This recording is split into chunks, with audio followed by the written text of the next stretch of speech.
반갑습니다. 우리 한국교회를 예수 그리스도로 축복합니다.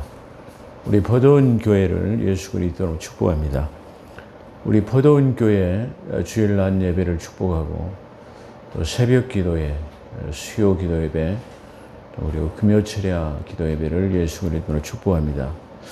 오늘 또한 이 자리에 참석하신 사랑하는 성도 여러분도 예수 그리스도로 축복합니다.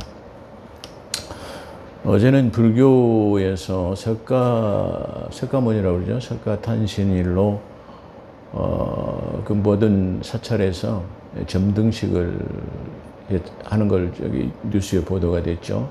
저는 잠깐 보지는 않았습니다만 잠깐 스쳐가다가 대통령이 방문하신 것을 좀 봤습니다.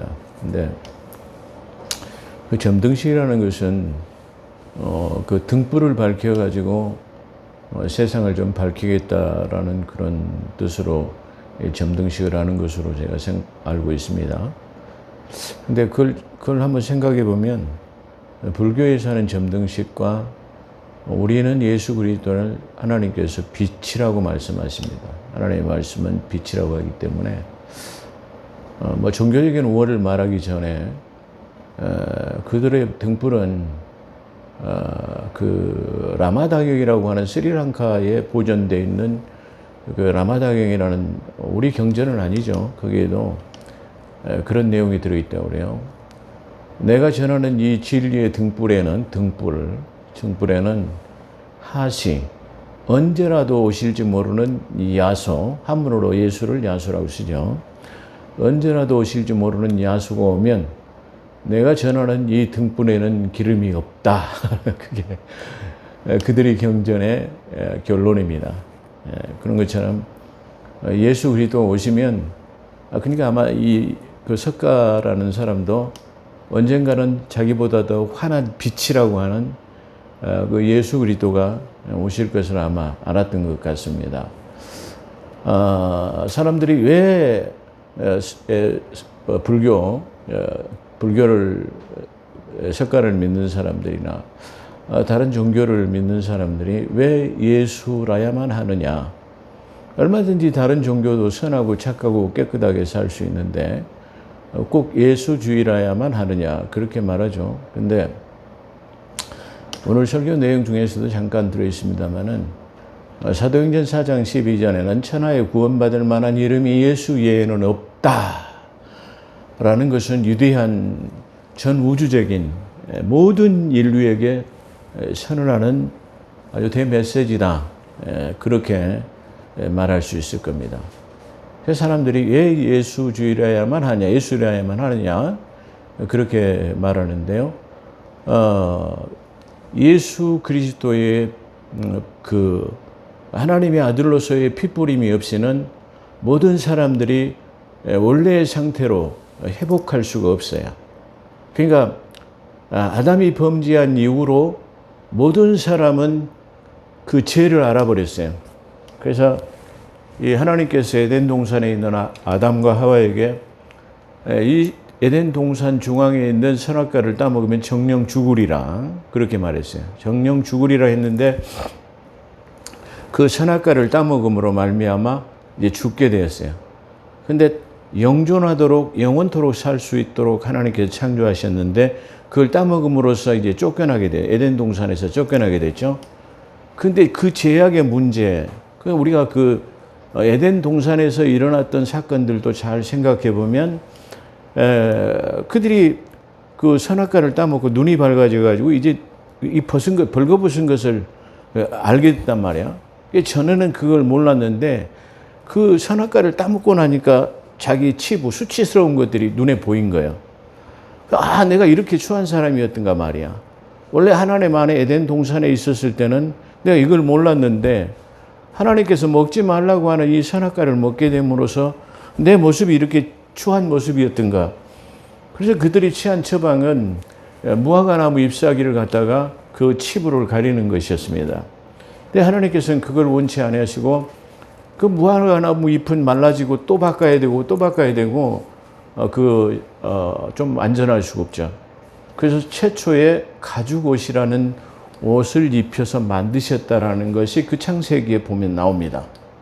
그 가죽옷을 입히기 위해서는 반드시 어떤 희생이 필요하는데 양가죽이라고 하는 짐승이 대신 죽어지는 그 가죽을 통해 가지고 그들의 치부, 다시 말해 그들의 죄악을 갖다가 해결할 수 있다라는 것을 거기서 이게 말하고 있습니다. 그런 것처럼 반드시 이 죄의 문제를 해결하기 위해서는 다시 말해 깨끗한 피가 있어야 되는데 아담의 유전인자를 통해서 아담과 하하의 가인과 셋이 그 다음에 이렇게 쭉 그 후대가 있었죠.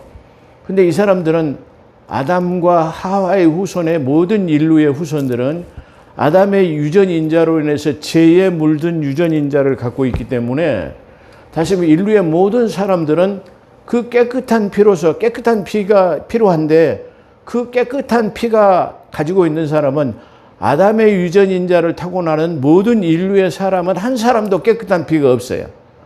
그렇기 때문에 그 깨끗한 피를 가진 사람은 바로 하나님의 아들로서 이 땅에 오신 예수 그리스도만이 아담의 유전인자가 아닌 성령의 역사로 인해 가지고 그 깨끗한 피를 가지신 분은 예수 한 분뿐이 할렐루야.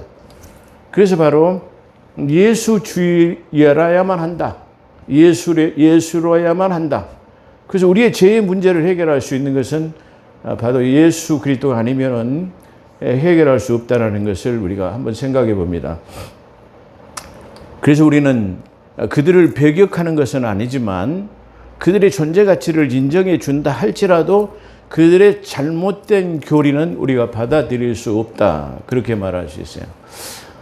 이제 오늘 어제 토요일 그 석가 그 탄생을 기념해 가지고 토요일 일요일을 쉬고 토요일 날 그 석가 탄신이 있어 가지고 대체 공휴일이라는 것이 있어 가지고 월요일까지 이렇게 아마 연휴로 정해졌는 모양이에요. 그래서 3일 동안 연휴를 하게 된 것 같아요. 그래서 어제 잠깐 그 나간읍성이라는 곳에 좀 바람을 쐬자고 그래서 거기를 갔습니다.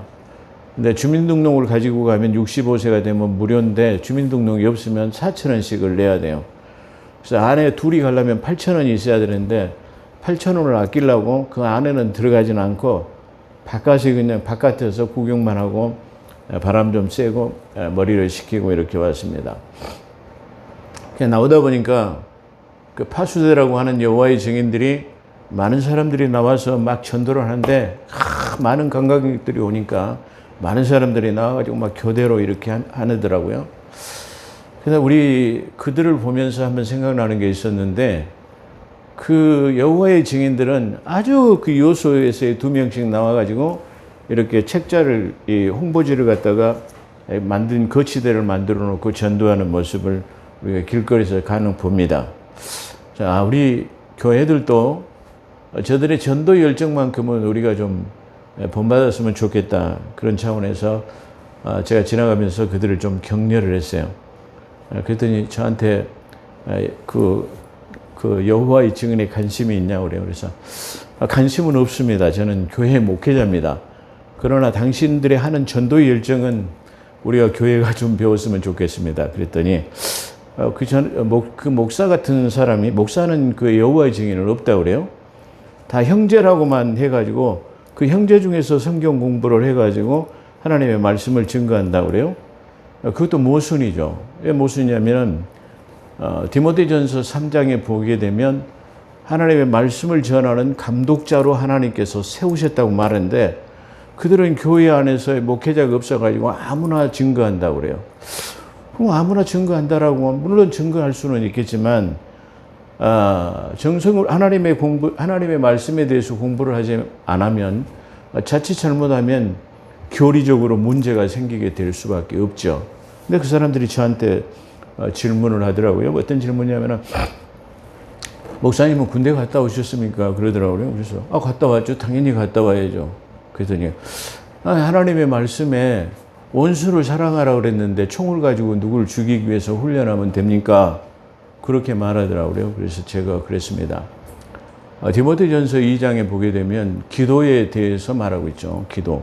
기도라는 것은 기도와 간구와 도구와 중보가 있다고 하는데 중보는 예수님께만 해당된다라고 성경에서 증거하고 있어요. 그렇다면 우리가 늘 제가 말씀드리지만 중보라는 것은 우리의 모든 인류를 대신해서 기도해 줄 수 있는 예수 그리스도라만이 우리의 중보자가 될 수 있다.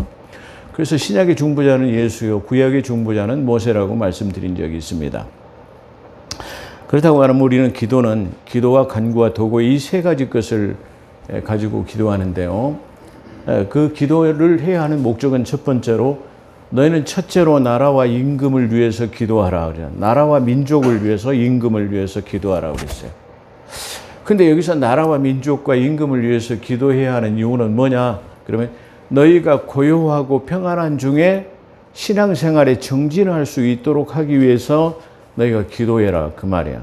이게 다른 말로 말하면 너희가 너희의 신앙생활을 위해서 너희의 신앙을 위협하는 것들에 대해서는 싸우라는 거예요. 그렇잖아요. 자, 다른 말로 우리가 본다고 한다면 로마서, 지금 히브리서도 마찬가지고 로마서 여러 군데에서 너는 이 세상의 치리자, 이 세상의 치리자에게 순복하고 순종하고 따르라 그랬어요. 주님께서 그걸 다른 말로 한마디로 말하면 세금에 관해서 말씀하실 때 야, 너희들이 통용하고 있는 그 세금이 뭐냐 말이야. 그걸 가져와 봐라 말이야. 그래서 그걸 가져왔더니 그 동전에는 카이사의 얼굴이 그려져 있는 동전이에요. 그래서 카이사 것은 카이사 거듯, 그리고 하나님 것은 하나님께서 내라. 그렇게 말해요. 우리는 이 땅에 살아가는 그리스도인들은 두 개의 정부를 섬기고 있어요. 두 개의 정부. 두 개의 정부라는 것은 바로 이 세상 주관자가 다스리는 이 세상 정부라고 하는 곳이지만 이 세상 정부를 치리하고 있는 그 치리자에게 순종하고 따르고 세금도 내야 되고 할 건 다 하라는 거예요. 또 하나의 정부는 바로 하나님의 나라고 하는 킹덤 오브 갓이라고 하는 하나님의 영적인 나라, 그리고 미래에 도래할 천국이라고 하는 킹덤 헤븐이라고 하는 그 나라에 우리가 사는 거예요. 그렇기 때문에 지금 우리는 영적으로는 에베소서에 너희가 하나님의 나라 천상에 앉아 있다라고 그렇게 말하지만 육신적으로는 여전히 이 세상 주관자의 다시 치리에 의해서 살아요. 그것도 순복하고 세금도 낼 건 내고 다 하라고 그래요. 저들은 그렇게 말한다고 한다면 정부의 치리에 순종하지 않고 군대를 가지 않으려고 하니까 저는 군대에 가서 그걸 목격했어요. 그 여호와의 증인 그 청년 하나가 그 동기가 왔는데 훈련을 하는데 이 총을 배급해 총을 안 받아요. 그러니까 막 그 조교들이 구타를 하고 막 공갈 협박을 하고 그래도 그 총을 안 받아요. 그렇게 되면 그때부터 뭐가 되냐면 항명에 해당이 돼가지고 군 교도소, 남한산성이라고 교도소 군법 재판에 해부돼가지고 그들은 2년이라고 하는 형을 받아가지고 남한산성으로 와서 2년 동안 감옥 생활을 하다 나가게 풀려나가지고 다 나온 사람들이에요. 그러면 대부분 여호와의 증인들이 그 종교를 통해서 군에 안 가려고 하는 일종의 피난처처럼 사용하는 사람들. 그리고 또 거기에 다니는 사람들은 전부 다 뭐예요? 군대를 안 갔다 오는 사람들이에요. 근데 이 군대를 갔다 오는 것은 우리 국방의 의무는 모든 20대 이상의 청년들은 군대를 갔다 와야 된다라고 헌법에 명시되어 있어요. 납세의 의무, 교육의 의무, 이렇게 이 국방의 의무, 이런 의무가 우리에게 주어져 있는데 이 세상 치리자에 대해서 하나님께서 위임해가지고 이 정부를 다스리라고 한 사람들에 대해서 그걸 불순종한다? 그러면 그건 다르게 말하면 하나님의 명령에 바로 불순종한다라는 것을 우리가 알 수 있어요. 물론 그들의 잘못된 교리를 다 설파하기는 좀 그렇지만 그 한 가지 문제도 그렇게 그들이 왜곡되어 있는 바로 그런 사상을 가지고 있다. 그래서 오늘 주제에도 바로 잘못된 교리에 대해서 말씀하고 있는데요. 바로 우리가 이 석가탄신이라는 것을 통해서 우리가 이 세상 살아나가면서 바로 올바른 그리스도의 삶을 살려가면 옳고 그름이 무엇인가 그것을 판단할 수 있는 기준은 봐도 오직 성경이다, 그렇게 말할 수 있어요. 성경을 통해서만 조명을 할 수 있고 성경을 통해서만이 옳고 그른 것을 판단할 수 있어요. 목회자도 제가 당신이 옳고 그렇다라고 판단할 수 없어요. 그러나 다만 옳고 그른 것을 판단할 수 있는 것은 성경이에요. 어제 그 사람이 저한테 또 하나 그걸 제가 설명하고 나니까 또 하나를 묻더라고요.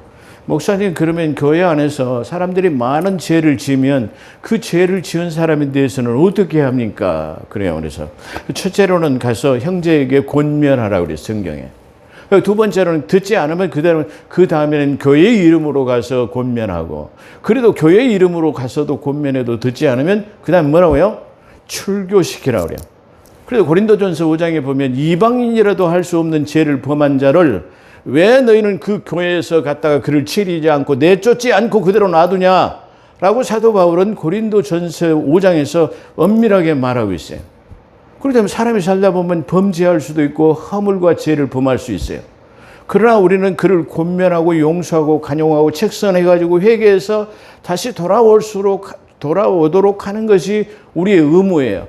그러나 권면하고 책선하고 용서하고 간용하고 이렇게 하고 또 교회의 이름으로 말해도 듣지 않으면 뭐요? 그런 사람들을 갖다가 출교시켜야 되는 거야. 아, 목사님 너무 야박하지 않나요? 하나님은 범죄한 사람을 왜 살인을 하라고 합니까? 이렇게 말해요. 그러나 거기에는 중요한 의미가 들어있어요. 어떤 의미냐고 하냐면 그 한 사람을 갖다 책선함으로, 그 한 사람을 갖다가 출교를 함으로 말미암아 다른 많은 사람들에게 나도 저런 범죄를 하거나 심각한 죄를 지면은 저와 같이 나도 출교를 당할 수 있다라고 하는 것을 통해 가지고 많은 사람들이 깨달아서 경성하도록 일깨우게 하는데 그 목적이 있다라는 사실을 우리가 알아야 돼요. 근데 하나님께서는 그 영혼도 불쌍히 여기시기 때문에 그를 출교하라는 이유는 그의 영혼도 깨달아서 구원을 이루도록 하기 위해서라고 고린도전서 5장에 분명하게 말하고 있습니다. 근데 우리 한국 교회는 지금 그걸 하지 못하고 있어요. 그걸 하지 못하기 때문에 이 성도들이 잘못한다 하더라도 권징조례가 이 장로교단 헌법에 분명히 웨스트민스터 신조 대소요리 문답에 분명히 명시되어 있음에도 불구하고 그것을 이게 이행하지 않는 그런 모습을 우리가 볼 수 있어요. 그렇기 때문에 세상 사람들이 바라볼 때, 이 교회라는 것을 바라볼 때 왜 교회 다니는 사람은 더 죄를 많이 짓대? 더 나누고 섬김의 삶을 살지 않대? 왜 세금을 안 내는 거야? 교회 건물은 높아가고 땅은 막 주차장은 수천 평씩 늘려놓고 있으면서 왜 가난한 사람을 구제하지 않는 거야? 바로 이러한 세상 사람들의 비난을 받는 이유가 바로 그런 것 때문이다. 그렇게 말할 수 있어요. 그래서 우리는 그런 것들에 대해서 신중하게 이 석가탄신이라고 그들을 갖다 기념하는 건 아닙니다. 그걸 통해 가지고 이 말씀을 통해서 우리가 어떠한 삶을 살아야 할 것인가를 잘 상고해야 될 것입니다. 서론이 좀 길었습니다.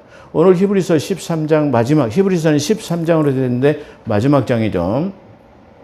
이 히브리서 13장은 첫 번째 강의에 했던 것, 이 앞전에 설교했던 것은 하나님을 기쁘시게 하는 제사가 있다 그랬어요. 그 하나님을 기쁘시게 하는 제사가 뭐냐? 그 하나님을 기쁘시게 하는 제사는 번제나 희생제로 가가지고 그거 드리는, 하나님 앞에 교회 나가서 예배 드리는 것만이 하나님을 기뻐하는 제사가 아니다. 그렇다고 한다면 뭐가 하나님께서 기뻐하시는 제사냐? 그럼 첫째로 나그네 대접하기를 잊지 말라. 두 번째는 갇힌 자 그리고 학대받는 자를 돌아보아라. 그 다음에 세 번째는 혼인을 귀하게 여기라. 그렇게 말씀하시죠. 그 다음에 네 번째로는 돈을 사랑하지 마라. 돈을 사랑하는 것은 바로 일만하게 뿌리다. 그렇게 말한 거죠. 그렇죠. 그런 것처럼 이 네 가지 것을 통해서 우리의 삶 자체를 하나님 앞에 드리는 것이, 그것이 진짜 하나님의 기뻐하시는 예배다. 교회에 가서 예배 드릴 때는 막 엄청 그냥 경건한 척, 그냥 지게 모든 것을 다 바쳐서 헌신한 것처럼 해놓고 교회 나가면 다시 달라지는 삶을 말하는 게 아니에요. 그렇기 때문에 우리는 이 삶 자체가 예배하는 삶이 돼야, 삶 자체에 이렇게 이 네 가지 거 하나님의 기뻐하시는 제사를 우리가 드릴 수 있어야 된다는 것이 이 앞전 13장의 요약 설교였어요. 그렇다고 한다면 오늘 지금 이 설교의 중요한 주제는 뭐냐 그러면 하나님의 기뻐하시는 제사가 또 하나가 있는데 그게 뭐냐면 찬송으로 그의 이름을 증거하는 것이 바로 입술의 열매고 그게 찬송의 예배다 말이야. 찬송의 제사다 말이야. 그걸 지금 오늘 설명하고 있어요. 그래서 오늘 지금 그러면 너희가 아까도 말한 것처럼 이 내가 하나님의 기뻐하시는 제사를 지내면 하나님께서 너희를 영원토록 떠나지 아니하시고 네가 부르짖을 때 내가 기도하고 응답하고 내가 네게 심령이 물든 동산같이 되게 하시겠다라는 것이 바로 하나님의 뜻이었죠. 우리가 지난번에 살펴봤죠. 이게 지금 후반부에 해당하는 이 8절의 시작, 오늘 지금 주제에 아까 낭독해드린 하나님의 말씀이죠. 해당하는 8절의 시작은 어제나 오늘이라 영원토록 동일하신 예수 그리스도로 시작합니다. 하나님은 어제라고 하는 과거, 그리고 오늘이라고는 현 시제, 그 다음에 내일이라고 하는 미래. 하나님은 과거에도 아주 현재에도 그리고 미래에도 영존하시는 불변하시는 속성을 가지고 계시는 그분이에요. 그렇기 때문에 이 영존하신 하나님께서 과거에도 계시고 현재에도 계시고 미래에도 계신 그분이 주신 너희의 교리는 과거라고 달라질 것이 없다. 그리고 현재를 살아가는 이 시점에도 달라질 것이 없다. 그리고 미래에서도 달라질 것이 없다. 그렇기 때문에 하나님의 주신 진리는 영존, 변하지 않는 불변성을 가지고 있기 때문에 너는 변하지 않는 그 속성 그대로를 갖고 어떠한 시련과 고난과 역경이 닥친다 할지라도 너희는 흔들리지 않는 교리, 흔들리지 않는 풍조에 따라서 그걸 갖다가 지키고 사는 것, 그리고 그 이름을 증거하는 삶 자체가 뭐냐 그러면 찬송하는 예배다 말이야. 찬송의 열매다 말이야. 그렇잖아요. 우리 찬송이라는 것은 바로 길일찬 길일송이라고 하는 하나님의 그 은혜를 기리는 거예요. 하나님의 그 사랑을 기리는 거예요. 그걸 갖다가 뭐로 해요? 찬송으로 곡을 달아서 하나님 앞에 이 찬양하는 것은 바로 그것 자체가 기도라는 것을 우리가 이게 말할 수 있는 것이죠. 그런 것처럼 바로 이것을 지금 설명하고 있다. 그렇게 말씀드릴 수 있어요. 그래서 하나님은 어제나 오늘이나 또 영원토록 동일하신 바로 불변성의 하나님이기 때문에 너희가 이 불변성에 관한 구원에 관한 진리에는 변함없는 교리는 영원 전부터 영원까지, 아까 말하는 예수 주일에야만 한다라는 것은 저 영원 창세기 에덴 동산에서부터의 양의 희생을 통해 가지고 옷을 집혔던 그분은 그 이 땅에 오셔서 어린 양으로 희생 번제를 드림으로 핏불에서 한 분밖에 없는 그 피를 통해 가지고만이 우리의 그 핏부림을 통해서 핏부림이 없이는 제사함이 없다고 히브리서에 증거했죠. 그런 것처럼 반드시 필연적으로 그 깨끗한 피를 가지고 오신 분이 예수 그분이라고 하는데 그분만이 할 수 있는 분이다. 그걸 말하고 있어요. 그래서 영원부터 영원까지 변할 수 없는 교리이므로 세상의 이상한 교리, 아까 제가 조금 전에 말씀드렸죠. 무슨 이상한 그런 교리들이요. 흔들리지 말 것을 굳게 하는 것은 흔들리지 않고 굳게 하는 것이 아름다운 것이며 은혜로운 마음으로 굳게 하는 것을 굳게 하며 먹는 것으로부터의 유혹에 조심해야 할 것을 당부합니다. 먹는 것. 다시 말해 우리가 보이는 작은 탐욕과 탐식 때문에, 식탐 때문에 우리는 많은 것을 잊어버리는 그런 것. 눈앞에 보이는 작은 욕심 때문에 우리는 큰 것을 버려버리는. 다시 우리 앞에 보이는 이 욕심 때문에 영원 세계라고 하는 곳에, 그렇죠? 사후 세계에 대해서 우리가 생각해 본다면 우리의 인생에 갔다가 종착역이 반드시 올 것인데 그 종착역에 도착했을 때 그러면 과연 우리는 어떻게 될 것인가?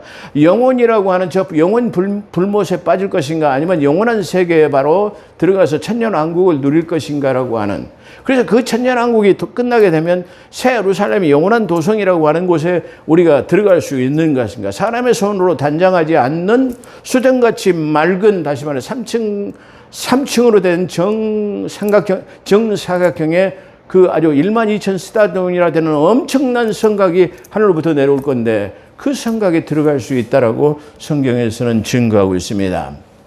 그렇기 때문에 우리는 이런 것들에 대해서 유혹을 받지 않도록 이게 당부하고 있는 것이 바로 오늘 히브리서의 13장 후반부의 내용이라고 말할 수 있어요. 그래서 히브리서 4장 16절에는 그러므로 우리가 은혜의 보좌로 담대히 나가자. 이는 우리가 자비를 얻고 필요한 때 도우시는 은혜를 발견하기 위함이라 그랬어요. 은혜. 우리는 그 죄악으로부터의 구원을 받을 만한 자격이 없어요. 그렇잖아요. 우리의 죄악은 우리가 과거를 돌아다 보면은 아주 쉽게 말하면 그냥 쥐구멍이라도 있으면 들어가고 싶은 자기의 부끄러운 모습을 발견할 때가 있어요. 그럼에도 불구하고 예수 그리스도의 피부름을 통해서 내가 하나님의 자녀된 권세를 얻었을 뿐만 아니라 저 그 새 삶을 통해서 영원한 세계로 들어갈 수 있다라고 하는 것을, 그것을 뭐예요? 자격이 주어지는 것이 아니라 그냥 은혜로, 선물로. 그러니까 은혜라고 하는 것은 내가 자격이 없음에도 불구하고 선물로 받아지는 것, 선물로 내가 받아서 누릴 수 있는 걸 갖다가 뭐라고요? 은혜라고 하는 거야. 그래서 우리는 이 은혜를 만각하는 삶이 되지 않아야 될 것이라고 말해요. 그래서 에베소서 2장 8절에 9절에 보면 그분의 은혜를 믿음으로 그랬습니다. 믿음으로 구원을 얻은 것은 선물이라고 말해요. 참 안타까운 사람들이 많아요. 어제 어떤 사람, 그 사람이 그렇더라고요. 사도 바울이 행함이 없는 믿음은 죽은 믿음이라고 이게 바울이 말했다고 그래요. 바울은 행함이 없는 믿음은 죽은 믿음이라고 바울은 말한 적이 없습니다. 바울은 이신칭이라고 하는 그분을 믿는 믿음으로 구원을 얻는다는 이신득이 이신칭의 구원을 말하고 있어요. 그럼 행함이 없는 믿음을 주장하는 사람은 바로 야고보서라고 하는 야고보서에서 나타나고 있습니다. 근데 야고보 사도는 행함이 없는 믿음은 죽은 믿음이라고 그래요. 근데 바로 이 사도 바울이 쓴 교회 서신서의 교리에는 바로 은혜로 믿음으로 그저 구원을 얻는 거예요. 그래서 교회 시대를 살아가는 우리는 아무 행위 조건이 필요 없는 예수 그리스도를 믿는 믿음으로 구원을 얻는 것이에요. 그러나 바로 이 교회 시대가 아닌 공동서신서라고 하는 이 야고보서를 읽는 수신자들은 반드시 행함과 믿음이 동시에 수반돼서 얻을 수 있다는 것을 우리가 볼 수 있어요. 성경이 이렇게 자명하게 구분되어 있어. 그래서 하나님께서는 이게 하나님의 말씀을 나누어 보라, 구분해 보라고 그렇게 말하는 거예요. 목회자들에게 하나님께서 주문하신 것이 하나님의 모든 성경은 교리를 위해서 주셨다고 말해요. 근데 교리로 주신 이 성경은 바로 하나님께서 나누어 보라는 거예요. 나누어. 율법으로 나누고 복음으로 나누고 저 구약의 히브리인과 나누고 그리스도인과 나누고 환난 시대의 성도와 나누고 이렇게 다 나누어 보라는 거예요. 그래서 이 하나님의 말씀은 각기 다 수신자가 있다라는 것을 말해요. 그런데 그 예를 들어서 교회 시대를 살아가는 사람에게 저 율법에 있는 말씀을 갖다가 교회 시대다 지키라고 그걸 갖다가 설교하는 것은 이게 어불성설이라 엉토달토하는 이게 말이다. 그렇게 볼 수 있어요. 그래서 우리도 모르는 사이에 이와 같이 하나님의 말씀을 가르치는 자들이 자기도 모르는 사이에 많은 가르침 속에서의 우를 범하고 있다는 것을 우리에게 볼 수 있습니다. 그래서 우리 이 시대를 살아가는 우리는 수많은 이단 교리의 유혹을, 이상한 교리, 유혹을 받고 있습니다. 하지만 아까 서두에 말씀드린 것처럼 사도행전 4장 12절은 천하에 구원받을 만한 이름을 예수 그리스도 예수주의를 말하죠. 외에는 주신 적이 없다. 유대한 그 선언을 우리가 하는 것을 볼 수 있어요. 아니 그렇다고 한다면 문제가 발생하죠. 어떤 문제죠? 아니 구약의 시대를 살아가는 사람들은 어떻게 다 구원받았을까? 그러잖아요. 아까 다윗 같은 사람도 믿음을 지키기 위해서 블레셋과 싸우고 수많은 전투에서 싸웠고 이스라엘의 역대 그 기록을 보게 되면 수천 번의 블레셋과 미디안의 전쟁, 모든 사람들이 바벨론의 전쟁, 수많은 외침을 갖다 수천 번도 전쟁에서 다 물리치는 이유가 있는데 그건 뭐예요? 우리의 신앙을 지키기 위해서 말하는 거예요. 역시 마찬가지 우리도 총을 들고 싸워야 하는 것은 알아. 저 공산주의에 물들어가지고 우리의 신앙생활이 박해를 받고 죽임을 당하고 바로 우리의 종교가 말살될 위기에 처할 것을 대비해가지고 우리는 그들하고 싸워야 돼요. 총을 들고 싸워야 하는 거죠. 바로 이렇게 자명한 것들에 대한 것을 우리들이 이해하지 못하고 있는 것을 우리가 볼 수 있습니다. 그렇다고 한다면 구약에 있는 사람들은 어떻게 구약에 있는 사람들은 구원받았나요? 다시 말해 구원받기로 약속만 받았다고 제가 증거한 거 있어요.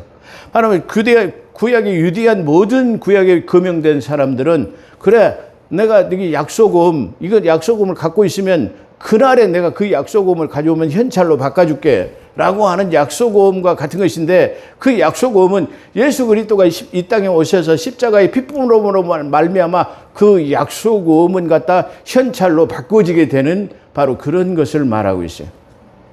이렇게 자명한 것을 지금 말하고 있는데 바로 그런 측면이에요. 그래서 구약도 구원을 받지 못하는 것이 아니라 구약에서도 구원을 받아요. 언제? 완전해지는 것은 예수 그리스도가 오시는 거예요. 그때 또 그리고 우리가 이 썩을 몸이 썩지 않을 몸으로 다시 말하면 구원을 받는 것도 바로 예수 그리스도가 이 땅에 공중 재림이라고 하는 데살로니가전서 4장 16절에 나와 있는 것처럼 그때에 완전하게 이루어진다라는 것을 우리에게 말하고 있습니다.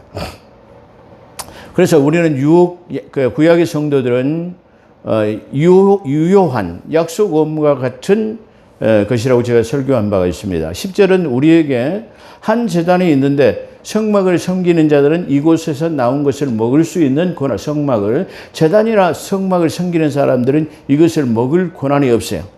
이 구약의 대제사장도 역시 양을 잡아가지고 그 피를 받아가지고 지성소 안에서 들어가기는 하지만 지성소 안에 들어가서 이 피를 갖다가 이게 지성소 안에다 뿌리게 되죠. 그러나 제단불에 뿌리게 되는 거죠. 그러나 이 양을 잡은 이 양은 어떻게 되냐? 먹나요? 못 먹어요. 제사장도 못 먹어요.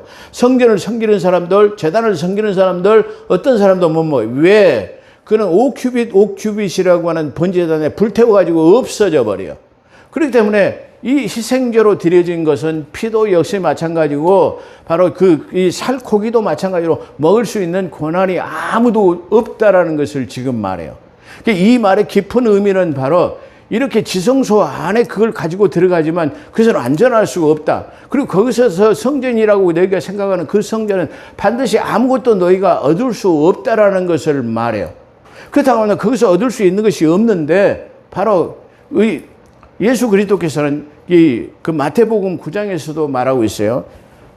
많은 사람들이 예수 그리스도에게 우리에게 표적을 보여달라고 하니까 그래 내가 표적을 보여주지. 어떤 표적이냐면 이 성전을 헐라 말이야. 그러면 내가 3일 만에 이 성전을 다시 짓겠다고 하니까 저 히브리 유대인들이 말할 때 아니 하루에 수천 명 수만 명씩이 동원돼 가지고 저 예루살렘 성전을 짓는데 46년이나 걸렸는데 어떻게 3일 만에 짓겠다고 한다라는 말인가 그랬어요. 근데 예수께서는 뭐래요? 이 지금 보이는 건물의 성전을 없애고 영원한 예수 그리스도의 핏값으로 세워지는 우리 마음의 성전, 그걸 지금 말하고 있어요. 그 의미는 바로 그 예루살렘이라고 하는 저 성전은 반드시 필연적으로 없어져야만 할 것을 말하고 있어요. 그러니까 만약에 저 예루살렘 성전이라고 하는 그 46년이라는 그 기간 동안을 통해서 건립된 것이 하나님의 만약에 보존이 필요했다고 한다면 하나님의 어떤 섭리를 통해서라도 그걸 보존했을 거예요. 근데 결국은 티투스, 예수 그리스도가 십자가에 못 달린 이후에 얼마 있다가 티투스에 의해서 그 성전은 완전히 파괴되어졌어요. 그건 더 이상 필요 존재가 없었어요. 보이는 건물에서의 보이지 않는 우리의 마음의 성전으로 옮겨왔기 때문에 이제 더 이상 그것이 필요 없게 되었다라는 것을 지금 이 히브리서 기자는 은연중에 설명하고 있는 것입니다. 그래서 그 고기 자체도 불태워지기 때문에 아무도 먹을 수 없다고 11절에 설명하고 있습니다. 그 예를 비유로 예수 그리스도 피로 영원한 지성소로 가지고 피는 영원한 지성. 보이는 지금 인간의 반차에 따른 대제사장이 짐승의 피를 가지고 들어가는 성전이 아닌 저 하늘의 영원하신 지성소에 바로 멜기세덱의 반차에 따른 대제사장으로서 그 피를 가지고 사람이 세운 지성소가 아닌 영원한 지성소에 들어가셨단 말이야. 예. 그러나 그 육체는 바로 그 피를 가지고 영원한 아까 대제사장의 피를 가지고 지성소에 가서 뿌렸지만 바로 그 고기는 가지고 불태워진 것처럼 바로 예수 그리스도 그 피는 가지고 하늘의 영원한 지성소에 들어가셨지만 육체는 바로 갈보리의 사건을 통해 완전히 찢어졌다 휘장이 갈라진 것처럼 없어졌다라는 것을 말하고 있어요. 이 부분은 오늘날 그리스도인으로서 살아가는데 상당히 질긴 교리예요. 그러죠? 우리 새벽기도에 나오는 우리 교회 출석은 안 하지 않지만 새벽기도에 나오신 분들이 있어요. 근데 그분들이 우리 한 달, 두 달 우리 교회에 나와서 보면은 처음에는 좀 난해하고 좀 이해가 안 되는 부분이 있었지만 나중에 보면은 은혜가 돼가지고 자기 본교회에 가서 설교를 들으니까 그 본교회에서 들은 설교가 싱거워가지고 훨씬 대형 교회들이 많이 있죠. 근데 싱거워서 들을 수가 없다라는 제가 잘나서 그런 건 아니고요. 예, 그런 경우를 볼 수 있어요. 그건 제가 뭘 말하냐면 이렇게 지금 말하는 것은 우리가 진리 중에 진리에 속하는 그런 고기라고 한다면 아주 가장 단단한 식물에 해당하는 거예요. 어린아이는 모이를 먹고 갔다가 이유식을 먹어야 되고, 좀 성장하면 밥을 먹어야 되고, 더 성장하면 질긴 고기도 먹을 수 있는 것처럼, 마치 이런 부분들은 고기 중에서도 가장 단단한 고기에 해당되는 것이다라고 그렇게 말할 수 있어요. 그래서 그걸 그 예를 비유로 예수 그리스도 피를 영원한 지성소로 가지고 들어갔었지만, 그 몸은 영문박이라고 하는 갈보리 산에서 못 박힌 것을 설명하고 있습니다. 그러므로 우리도 그의 수치를 짊어지고 진영 밖에 있는 그에게 나아가자. 여기는 아까 10절에 말하는 한 번제단이 있는데 그걸 말하죠. 그 제단에는 성막에서 말하는 것처럼 이 땅에 어떠한 제단이나 성전이나 성막은 존재하지 않아. 그러면 이 진정한 여기 성전은 너희의 마음에 삼고 있는 것이야. 그래서 아까 마음을 지키고 굳되게 하는 것이 아름다운 것이다 라고 서두에 설명했죠. 바로 그런 의미를 가지고 있다, 그런 말이에요. 교회라는 것도 성전이나 제단이 될 수 없어요.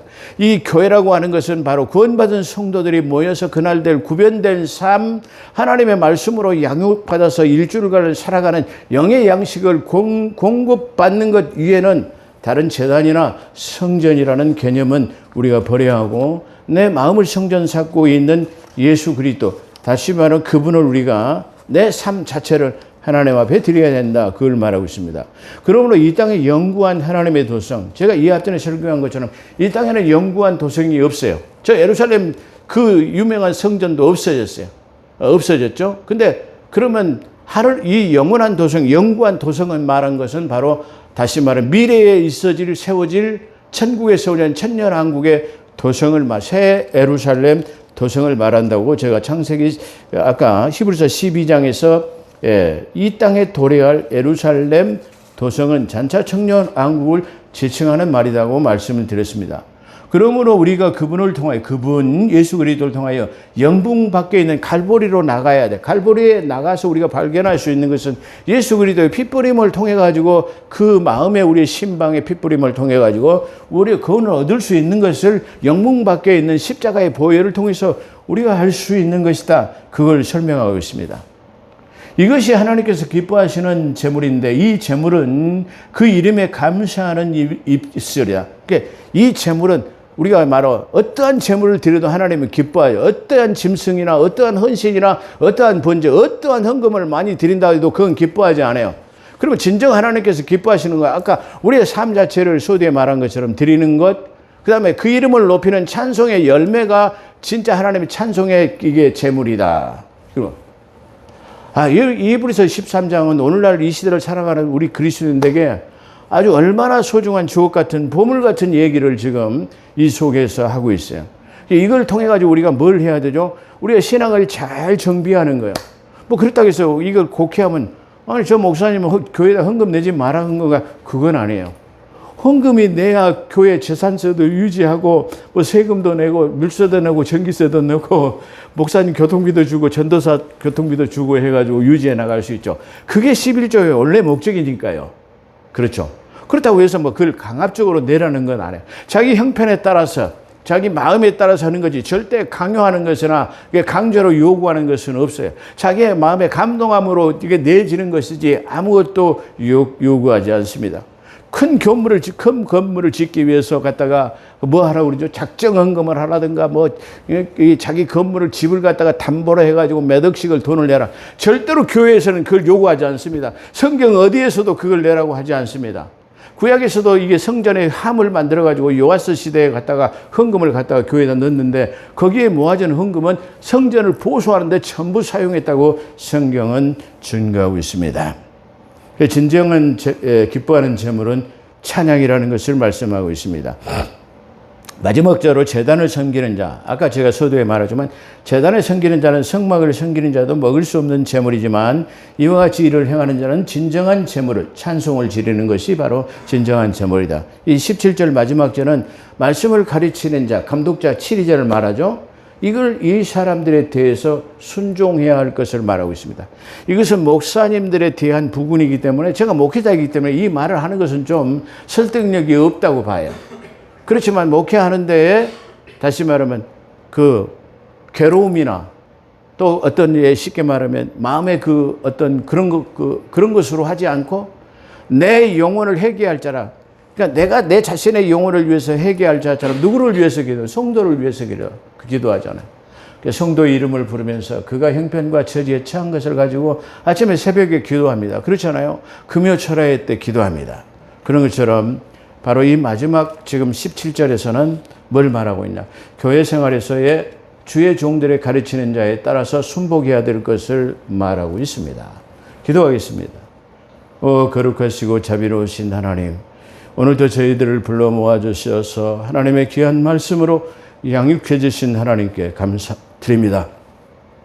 이 선포된 하나님의 말씀을 가지고 우리가 이 세상 살아나가서 어떤 교리 이단 풍조에 휩쓸리지 않는 올바른 신앙과 믿음으로 굳게 서서 하나님을 기쁘시게 하는 삶을 살아가게 도와주옵소서. 오늘도 함께 하신 것 감사하며 우리 구주 예수 그리스도 이름으로 감사기도 드리옵나이다. 아멘.